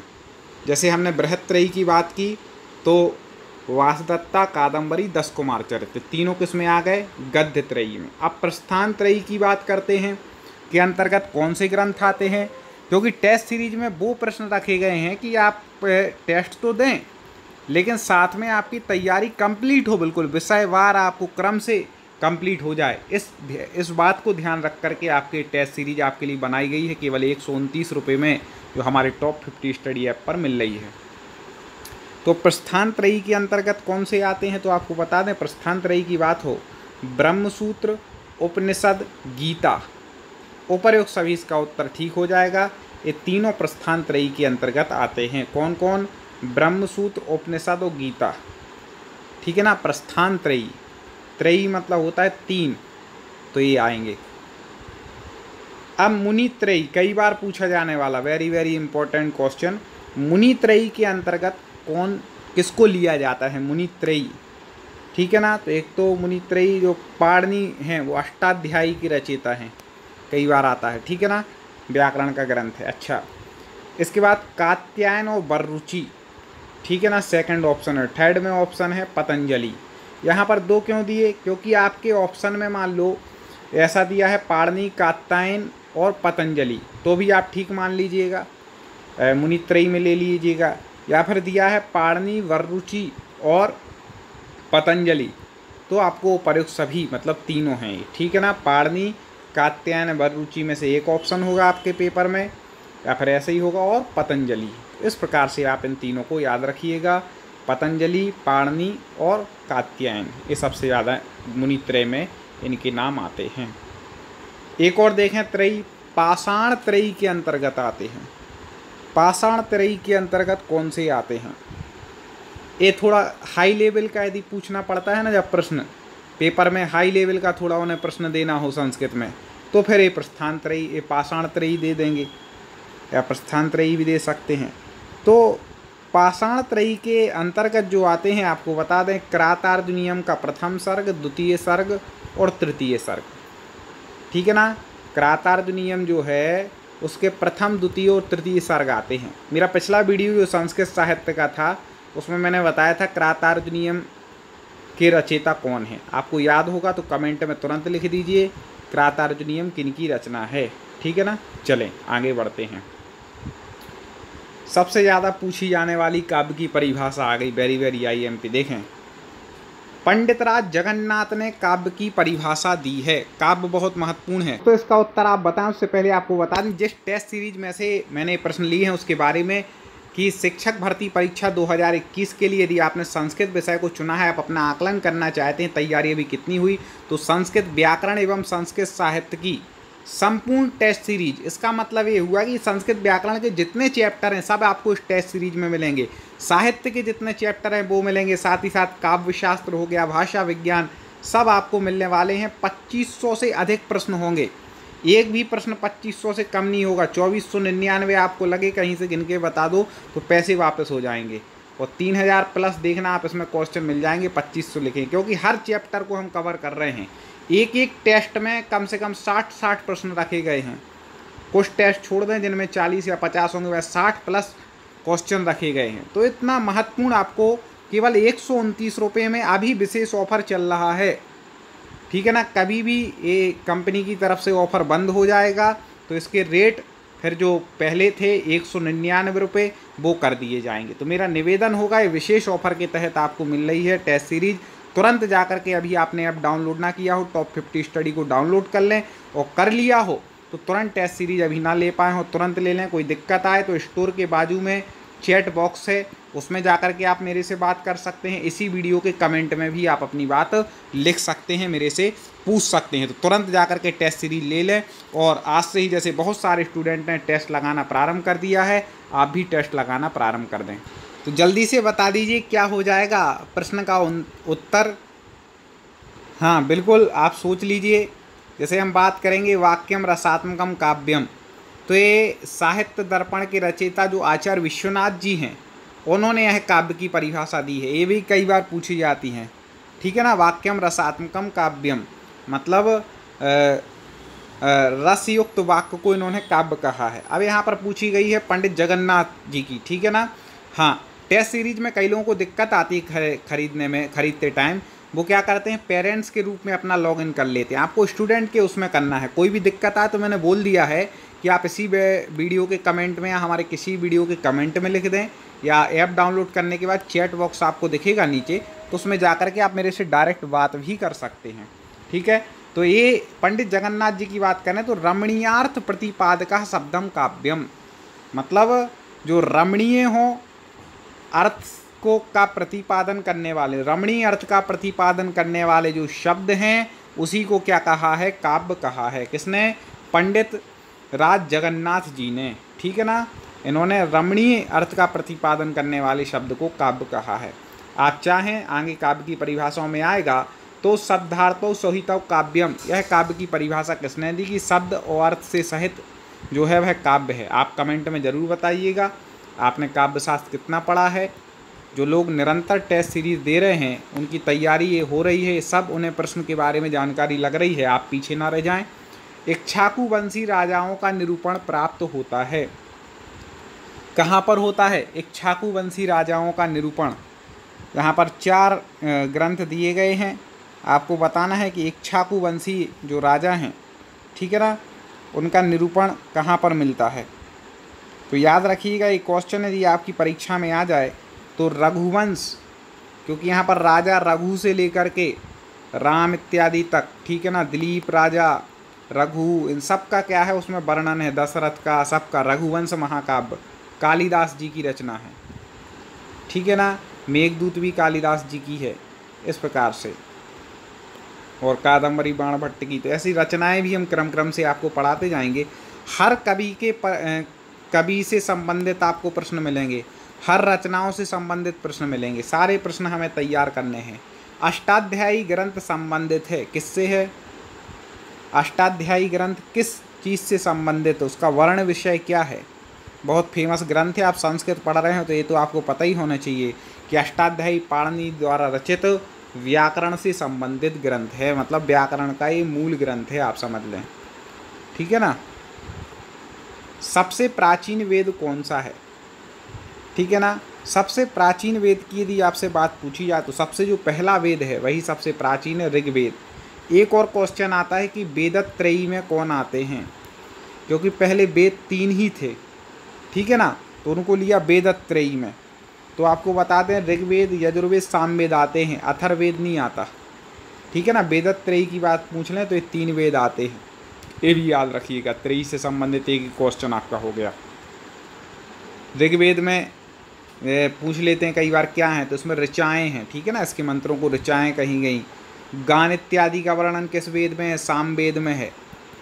हमारा जो संस्कृत का कोर्स है उसमें हम आपको विस्तार से तो पढ़ा ही रहे हैं, जो लोग ने लिया है, ठीक है ना। 399 रुपये का हिंदी प्लस संस्कृत का कॉमन कोर्स है, आप चाहें तो वो भी देख पाएंगे, ऐप पर जा कर के आप देख सकते हैं उसको। क्रातार्जुनीयम के प्रथम सर्ग में प्रयुक्त छंद है। ये छंद महत्वपूर्ण जो ग्रंथ हैं उससे संबंधित, क्योंकि क्रातार्जुनीयम हर पेपर में इससे संबंधित पूछे जाते हैं, तो आपको बता दें कि इसका जो क्रातार्जुनीयम के प्रथम सर्ग में यदि छंद पूछ लिया जाए तो आपको लगाना है वंशस्थ छंद। कौन सा? वंशस्थ। पुराणों की संख्या कितनी है? ठीक है, अभी वेदों की संख्या पढ़ी थी अपन ने 4, अब यहाँ पर पुराणों की संख्या आ गई। तो पुराणों की संख्या यदि आपसे पूछ ली जाए तो पुराणों की संख्या, हाँ बिल्कुल ये सरल क्वेश्चन है, जल्दी से कमेंट में उत्तर बताएं, जल्दी से फटाक से कमेंट कर दें। बिल्कुल सही, 18। पुराणों की संख्या कितनी है? 18 है, याद रखना 18 है पुराण। क्रातार्जुनीयम में अर्जुन भगवान शंकर से किस अस्त्र की प्राप्ति करते हैं? ठीक है ना। क्रातार्जुनीयम में क्या है? क्रात रूप में भगवान शंकर रहते हैं और अर्जुन, इनके युद्ध का वर्णन है क्रातार्जुनीयम में, याद रखिएगा, इसका वर्ण विषय ये है। अब इसमें क्या होता है कि अर्जुन जो है वह भगवान शंकर से किस अस्त्र को प्राप्त करते हैं? ठीक है ना, भगवान शंकर प्रसन्न होकर इन्हें कौन सा अस्त्र देते हैं अर्जुन को? तो याद रखिएगा, उन्हें देते हैं पाशुपत। कौन सा देते हैं? पाशुपत अस्त्र भगवान शंकर अर्जुन के लिए सौंपते हैं। बृहत्त्रयी में नहीं गिना जाता, अभी ऊपर बताया था, ठीक है ना। अब यहाँ पर पूछ रहे हैं कि बृहत्त्रयी में किसको नहीं गिना जाता है, जल्दी से बता दीजिए, कौन नहीं आता है बृहत्त्रयी के अंतर्गत? तो आपको बता दें कि लघुत्रयी में एक याद रखना ट्रिक कि तीनों कालिदास की रचनाएं आती हैं। तीनों रचनाएं जो हैं कालिदास की हैं। पिछले वीडियो हमने बताया था, आपने ना देखा हो तो टॉप 50 स्टडी हमारे चैनल पर सर्च कीजिएगा और संस्कृत साहित्य लिखिएगा तो वही वीडियो दिख जाएगा। आप वीडियोस में जाके देख लें, प्ले लिस्ट में जाके देख लें, आप ढूंढ सकते हैं, ऐप पर भी मिल जाएगा। टेलीग्राम चैनल से जुड़ गए होंगे तो वहाँ तो मैं लिंक भेज ही देता हूँ क्लास के पहले, टॉप 50 स्टडी। डिस्क्रिप्शन में ऐप की भी लिंक है और डिस्क्रिप्शन में टेलीग्राम चैनल की भी लिंक है। चलिए ये भी बता दिया। तो अब बता दें कि रघुवंश जो है वह कालिदास जी की रचना है और बृहत्त्रयी में कालिदास की एक भी रचना नहीं आती, याद रखना। यदि 4 ऑप्शन दिए हैं उसमें से एक भी रचना कालिदास की है, दे ही देते हैं अधिकतर, तो आप समझ लेना कि यही बृहत्त्रयी में नहीं आती। अभी याद करने के लिए कौन कौन से आते हैं, तो क्रातार्जुनीयम, न्यसधीचरितम और शिशुपाल वधम। ठीक है ना, क्रातार्जुनीयम, न्यसधीचरितम, श्रीहर्ष की जो न्यसधीचरित है, शिशुपाल वध माघ कवि की है। तो ये किस में आती हूँ? क्रातार्जुनीयम का इसलिए नहीं बता रहे क्योंकि आपको कमेंट में बताने के लिए बोला है, पहले आपके देख लें, फिर लास्ट में हम बता देंगे ज़्यादा होगा तो, ठीक है ना। एक आध आप भी बताते जाएं साथ में, वर्ण विषय तो मैंने बता ही दिया है। तो इस प्रकार से बृहत्त्रयी में रघुवंश को नहीं गिना जाता है, बाकी इन 3 को गिना जाता है। नहीं तो आप सोचो रघुवंश तो महाकाव्य, इसको क्यों नहीं गिना जाता? तो ऐसा नहीं है। राजा दिलीप की पत्नी का नाम है, यह रघुवंश महाकाव्य से ही संबंधित है। तो राजा दिलीप की पत्नी का नाम क्या है, जल्दी से बता दीजिए। पात्रों से संबंधित क्वेश्चन भी पूछेंगे, ठीक है ना। अब कितने डिटेल में पूछना है वो परीक्षक के ऊपर आधारित है, लेकिन आपको तो इतना करना है कि वो पूछ ले तो हमें नंबर नहीं चूकना है, क्योंकि इन्हीं प्रश्नों में से तो होता है 2-4 प्रश्न आप पे नहीं बने, सिलेक्शन से चूक गए, और जिसने इन प्रश्नों को पढ़ा होगा, ये टेस्ट वगैरह लगाए होंगे, उन्हें सफलता मिलेगी। तो आपको बता दें सुदक्षिणा, ठीक है ना, सुदक्षिणा राजा दिलीप की पत्नी का नाम। सालमली वृक्ष का वर्णन किस ग्रंथ में प्राप्त होता है, कई बार पूछा गया, मैंने ये प्रश्न देखा। सालमली वृक्ष का वर्णन किस ग्रंथ में प्राप्त होता है, तो रघुवंश में नहीं होता, करातार्जुनीयम में नहीं होता, और देखते हैं शिवराज विजय या कादम्बरी, इन दो में से है। चलो अब इन दो में से तुक्का लगा दो भाई, 4 में से नहीं बन रहा है तो किस्मत पता चल जाएगी आपको। तो आपको बता दें कादम्बरी में सालमली वृक्ष का वर्णन है। और देखें, पुत्र प्राप्ति की कामना से राजा दिलीप ने किस ऋषि के आश्रम में गो सेवा की। पुत्र प्राप्ति की कामना से जो राजा दिलीप थे, इन्हीं के वंशज आगे चल के राम हुए हैं, तो इन्होंने मतलब गो सेवा की थी। किन ऋषि के आश्रम में की थी, तो आपको बता दें इन्होंने ऋषि वशिष्ठ के आश्रम में गो सेवा की। मनुस्मृति के अनुसार धर्म के लक्षण हैं, धर्म के कितने लक्षण बताए गए मनुस्मृति के अनुसार। संस्कृत साहित्य के सभी कवि की संबंधित रचनाओं संबंधित सारे प्रश्न आपको इसमें मिक्स मिल जाएंगे, ठीक है ना, कुछ भी छूटने वाला नहीं है। तो और साथ में ये भी याद रखना है कि कोई भी उत्तर देते समय पहले आप ये भी देखा करें कि हमने जो पढ़ा है उसमें कहीं कंफ्यूज तो नहीं हो रहे। आप ये पढ़े रहते हो फिर भी गलती करके आ जाते, उससे बचना है। तो मनुस्मृति में 10 हैं टोटल धर्म के लक्षण। मैं बीच में बात क्यों करता हूँ कि इतने में आपको समय मिल जाए। अब चुप तो बैठा नहीं रहूँगा, तो मैं सोचता हूँ चलो जिसमें व्याख्या जरूरी लगती वहाँ व्याख्या हो जाती है। ऐसा अर्जुन के धनुष का नाम बहुत ज़्यादा सुना होगा, महाभारत देखते होंगे तो, कि वो कहते हैं भैया उठाओ अपने गांडीव को, ठीक है ना, गांडीव। अर्जुन के धनुष का नाम क्या था, गांडीव, याद रखिएगा गांडीव।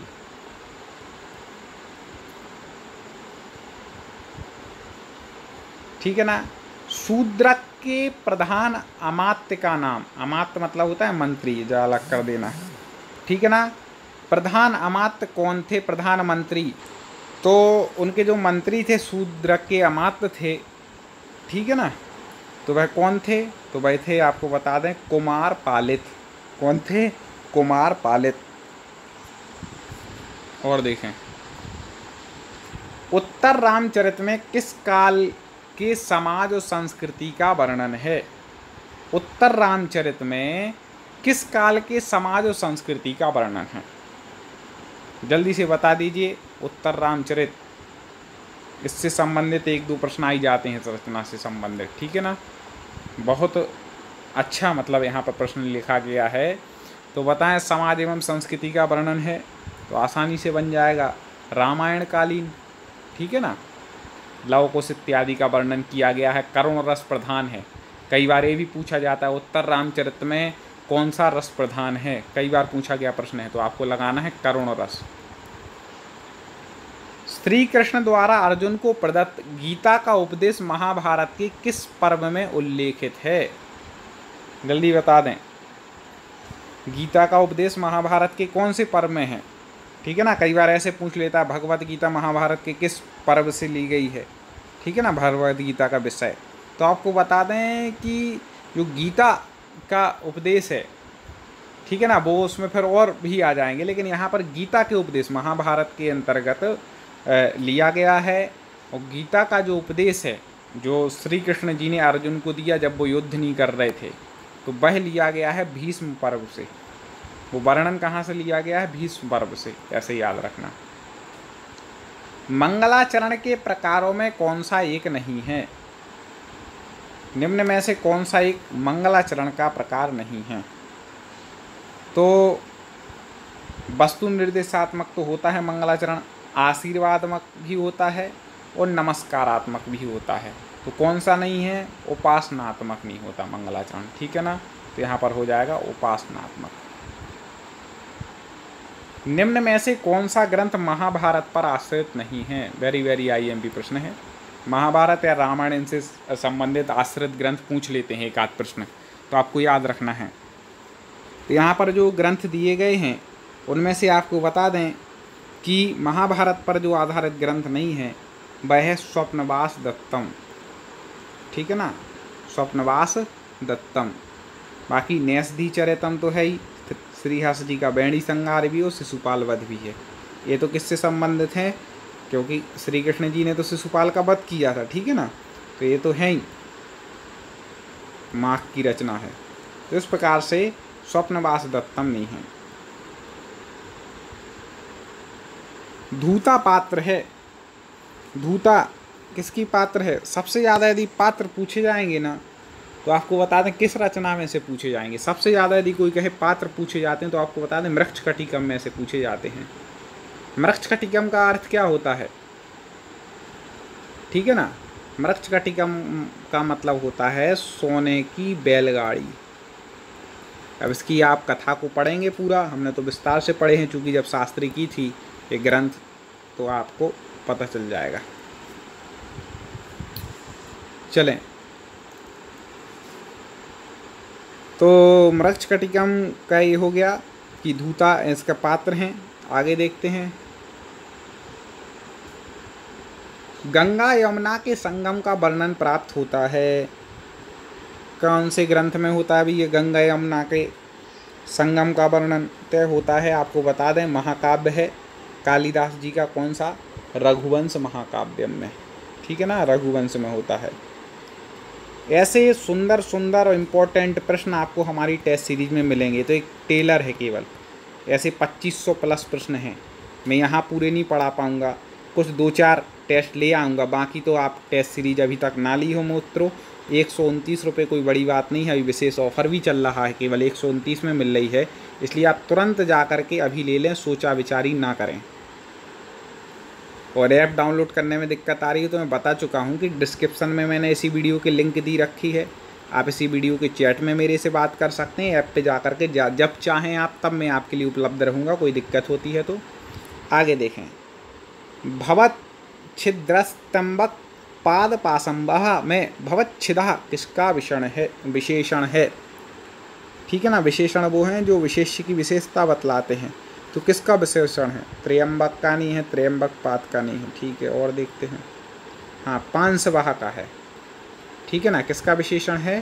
पांसवाह का है, लास्ट में दिया ना पांसवाह, त्र्यंबक पाद पांसवाह। तो भवच्छिदा किसका विशेषण है? पांसवाह का विशेषण है। और देखें, बहुत अच्छा प्रश्न आ गया। श्रीमद् भगवत गीता में कुल कितने अध्याय हैं? वेरी वेरी आईएमपी प्रश्न है, याद रखिएगा। श्रीमद् भगवत गीता में कुल कितने अध्याय हैं? ये साहित्य का है, ऐसे ही व्याकरण के प्रश्न भी टेस्ट सीरीज में हैं और साहित्य के भी हैं, काव्य शास्त्र के भी हैं, सारी संस्कृत आपकी है, ठीक है ना। तो आप ऐसा मत समझना केवल साहित्य, व्याकरण भी संपूर्ण है पूरी।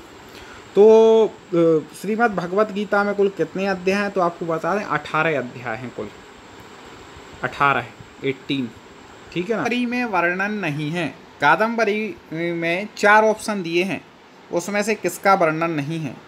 तो आपको बता दें कि कादम्बरी में अक्षोद सरोवर का तो वर्णन है, सालमली वृक्ष का तो है ही, मेन है, पूछ लेते हैं कादम्बरी में किस वृक्ष का वर्णन है, तो सालमली वृक्ष का है, ठीक है। पंपा सरोवर का भी है, हाँ मरीचि आश्रम, ठीक है ना, मरीचि आश्रम का वर्णन नहीं है, मरीचि आश्रम यहाँ पर लिख गया, तो मरीचिम आश्रम, इस प्रकार से इसका वर्णन नहीं है। देखें, चंद्रापीड़ का राज्याभिषेक करने की इच्छा किसे हुई? किसके मन में ऐसा आया कि हम चंद्रापीड़ का राज्याभिषेक करें? जल्दी से बता दीजिए, पात्रों से संबंधित प्रश्न हैं, बहुत अच्छे प्रश्न ये होने वाले हैं। तो आपको बता दें कि तारापीड़ को इच्छा हुई थी कि चंद्रापीड़ का राज्याभिषेक करें। जिस स्थान पर शकुंतला की अंगूठी गिरी, कालिदास की रचना अभिज्ञान शाकुंतलम से संबंधित ये प्रश्न है। कौन सा वह स्थान था जहाँ पर शकुंतला की अंगूठी गिरी थी? ठीक है, तो इसी कारण से तो वो राजा को प्रमाण नहीं दे पाई कि आप आए थे हमारे पास, अब अंगूठी नहीं थी उसके पास। तो वो कौन सा मतलब स्थान था, तो आपको बता दें कि सची तीर्थ में गिरी थी। कौन से तीर्थ, कहाँ पर, सची तीर्थ में शकुंतला की अंगूठी गिर गई थी, याद रखिएगा। रघुवंश में नंदिनी की सेवा किस राजा ने की? रघुवंश में, रघुवंश महाकाव्य है कालिदास जी की रचना, उसमें नंदिनी की सेवा किस राजा ने की थी? कौन से राजा थे इसमें? पूरे रघुवंश के जितने राजा हुए हैं उनका वर्णन है। तो आपको बता दें कि नंदिनी की सेवा, नंदिनी मतलब गौ सेवा के लिए कहा गया था कि आपको पुत्र नहीं हो रहा है तो आप गाय की सेवा कीजिए। किन से ये प्रश्न आ जाता है कई बार कि किसने पुत्र प्राप्ति के लिए गाय की सेवा की, तो वो है राजा दिलीप। तो नंदिनी की सेवा किसने की थी? राजा दिलीप ने की थी, ठीक है ना, रघुवंश में, याद रखिएगा। कृतार्जुनीयम के प्रथम सर्ग में वनेचर वार्तालाप कर रहा है। कृतार्जुनीयम का जो प्रथम सर्ग है उसमें वनेचर किससे वार्तालाप कर रहा है? जल्दी से बता दीजिए। हाँ, तो बता दें, इन्हीं तीन में से उत्तर है। ये कृतार्जुनीयम के ही तीनों पात्र हैं, ठीक है ना, पांडवों का उसमें वर्णन किया गया है। तो आपको बता दें कि कृतार्जुनीयम में वनेचर जो है युधिष्ठिर से वार्तालाप करता है। किससे करता है? युधिष्ठिर से। एक और बहुत अच्छा प्रश्न आ गया है, देखिएगा।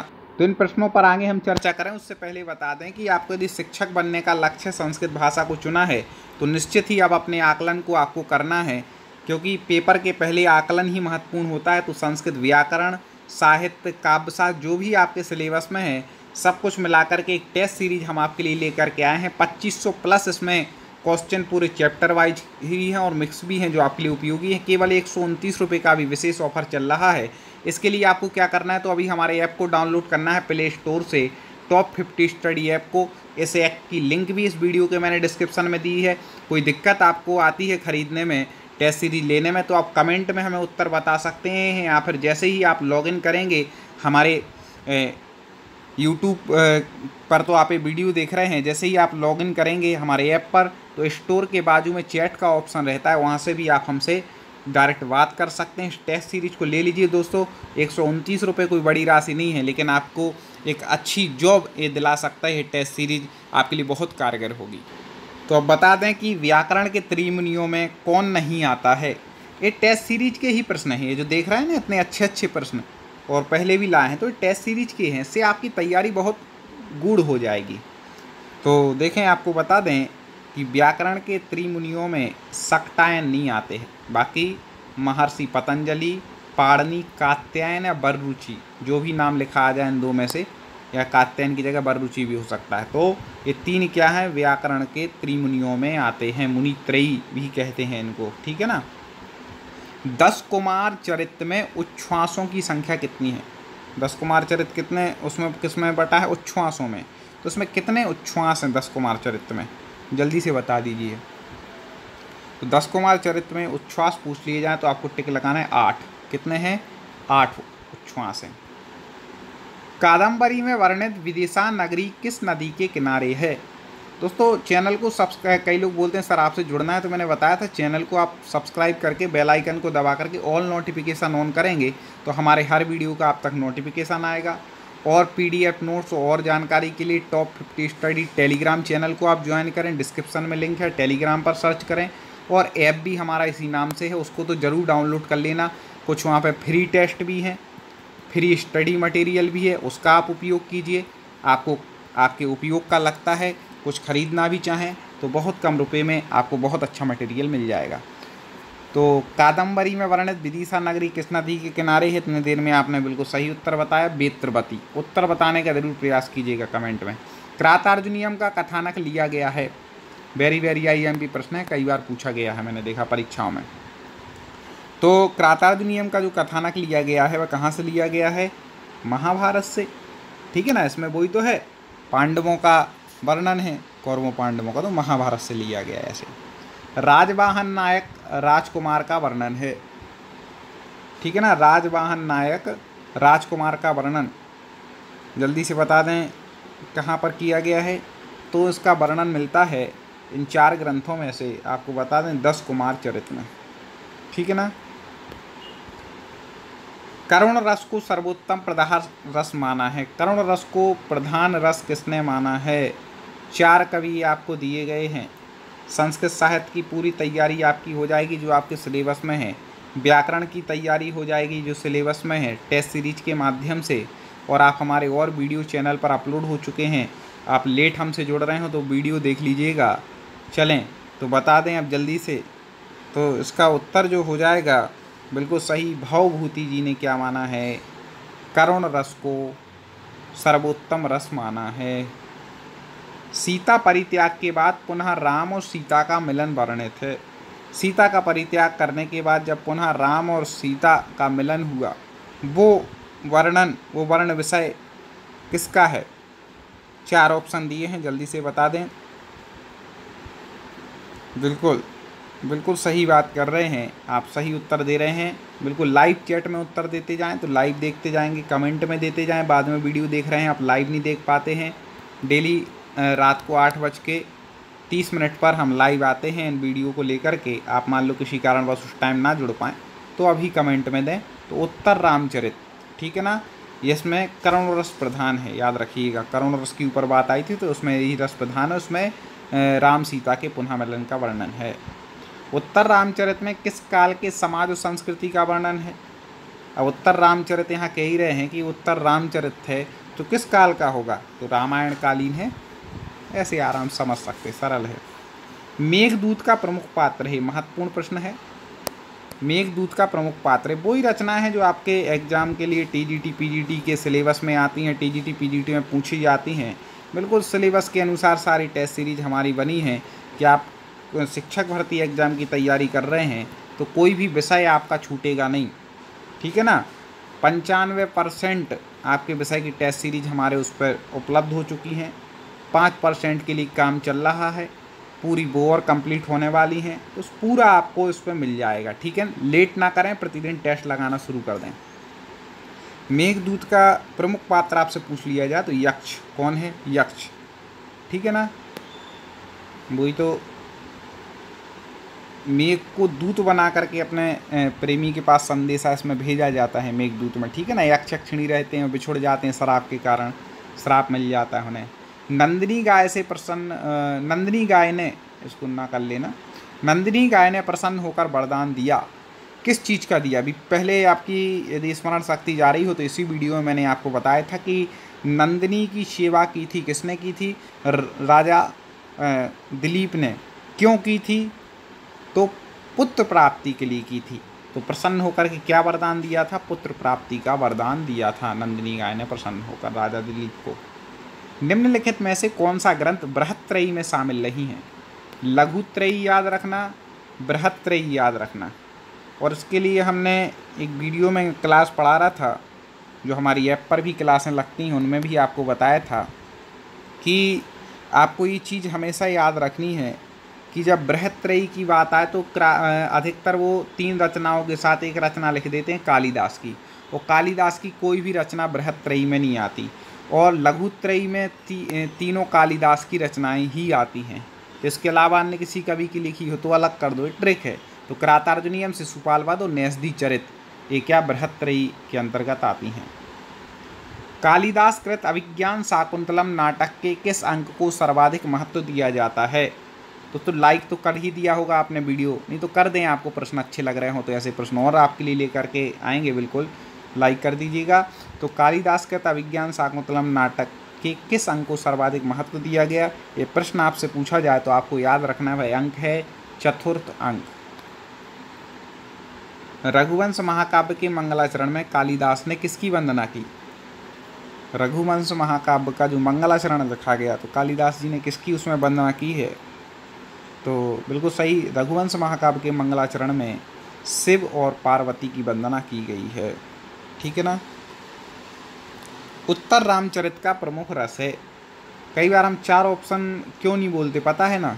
इसलिए नहीं बोलते, कई बार मैंने देखा कुछ स्टूडेंट के दिमाग में बोलो और क्या पता कौन सा ऑप्शन बैठ जाए तो उन्हें लगे हाँ सर ने पढ़ाया तो था वो था। नहीं, इसलिए मैं परफेक्ट आंसर बताता हूँ। 4 आप देख लें, सोच लें, उत्तर दें, उसके बाद मैं परफेक्ट बता देता हूँ, इसलिए चारों उसको नहीं बोलता हूँ। तो उत्तर रामचरित का प्रमुख रस आपको हम पहले ही बता चुके हैं, करुण रस प्रधान है ये, ठीक है ना। शकुंतला का दुष्यंत के साथ विवाह हुआ था, किस विधि से हुआ था? अभिज्ञान शाकुंतलम की चर्चा है कि शकुंतला जो थी उसका दुष्यंत के साथ कौन सा विवाह हुआ था, तो वह हुआ था गंधर्व रीति से, ठीक है ना। वो तो ऐसे ही आए थे, टहलते हुए देखा, उस पर मोहित हो गए, गंधर्व विवाह हुआ और फिर वापस चले गए। तो ऐसा होता था पहले के समय। कादम्बरी है, कादम्बरी क्या है जल्दी से बता दें। आख्यायिका है या कहानी, कोई नाटक है, कोई चंपू काव्य है। चंपू काव्य कहते हैं जहाँ गद्य पद्य मिश्रित रचना होती है ना, गद्य भी हो जिसमें पद्य भी हो, वो चंपू कहलाता है, या नाटक। तो आपको बता दें कादम्बरी ये क्या है, कथा है। क्या है? कथा है कादम्बरी। कादम्बरी कथा के अनुसार विदिशा जिस राजा की राजधानी थी उसका नाम है। विदिशा किस राजा की राजधानी थी कादम्बरी के अनुसार आपको बतलाना है। तारापीठ, चंदापीठ नहीं है, सुकना, शूद्रक। इसका उत्तर क्या हो जाएगा? शूद्रक। कृतार्जुनीयम में सर्ग हैं, कितने सर्ग हैं? आप हर ग्रंथ के सर्ग तो याद कर ही लेना जो आपके चैप्टर में, ठीक है ना। इस बार आपको जरूर टीजीटी पीजीटी में सफलता मिलेगी। दम से पढ़ाई करें, बाकी सारे कामों को छोड़ करके एक ही लक्ष्य रख लें कि हम यदि टीजीटी की तैयारी कर रहे हैं तो एक पोस्ट हमें मिलनी चाहिए, पीजीटी की कर रहे हैं तो बस पोस्ट पक्की, दोनों की कर रहे हैं तो दोनों में मिल जाए तो बेस्ट है, नहीं तो एक में तो चाहिए ही है। पढ़ाई कीजिए, टेस्ट लगाइए, पढ़ाई कीजिए, टेस्ट लगाइए, इतना आप करते रहेंगे जिससे सफलता मिलेगी, ठीक है। चलें तो अब देखते हैं कृतार्जुनीयम में सर्ग कितने हैं। तो आपको बता दें 18 सर्ग हैं टोटल। कितने हैं? 18। कुछ दोस्तों ने जिन्होंने ऐप डाउनलोड किया चैट में मेरे से बात करते हैं तो समझ में आता है कि उन्होंने टेस्ट सीरीज लेने के बाद उनका अनुभव बहुत अच्छा हुआ है। कुछ दोस्त बोले सर अब मैं डेली पढ़ भी रहा हूँ, साथ में टेस्ट भी लगा रहा हूँ उस चैप्टर का, तो मुझे पता चल रहा है मेरी किस चैप्टर में मुझे कमजोरी है, मैं कहाँ गलत कर रहा था। तो ये अभ्यास से पता चलेगा, ठीक है। आपने पढ़ा तो है लेकिन आकलन कहाँ होगा? तो आकलन होगा टेस्ट सीरीज में। तो महाकवि भारवी के महाकाव्य में पांडवों ने अपना निवास स्थान बनाया, ठीक है ना। महाकवि भारवी के महाकाव्य में पांडवों ने अपना निवास स्थान कौन से वन में बनाया था? मैं चाहूँगा कि इसका उत्तर आपके माध्यम से कमेंट में दिया जाए। कमेंट में आप उस प्रश्न का उत्तर देना। अगले वीडियो में इसके आगे उसका उत्तर हम बताएंगे। आप देखते हैं कितने दोस्त सही बताते हैं, उनके उत्तर को लाइक किया जाएगा। आप अभी तक ना डाउनलोड कर पाए हो किसी कारणवश तो तुरंत प्ले स्टोर पर जाइए, टॉप 50 स्टडी सर्च कीजिए, हमारे ऐप को तुरंत आप जा कर के एक बार डाउनलोड कर लीजिए। अभी तक वैसे कर लिया होगा, निरंतर पढ़ रहे हैं तो आपको पता है कि पूरी टेस्ट सीरीज बहुत सारे दोस्त आपके ले चुके हो, तैयारी कर रहे हैं। आप कहीं छूट ना जाए, विशेष ऑफर केवल 129 रुपये में 2500 प्लस प्रश्नों की संपूर्ण टेस्ट सीरीज आपको संस्कृत की मिल रही है। तो आप लें और अपनी तैयारी को मजबूत बनाएं। अगले वीडियो में और कुछ प्रश्न लेकर के आएंगे, जुड़े रहिए। जय हिंद।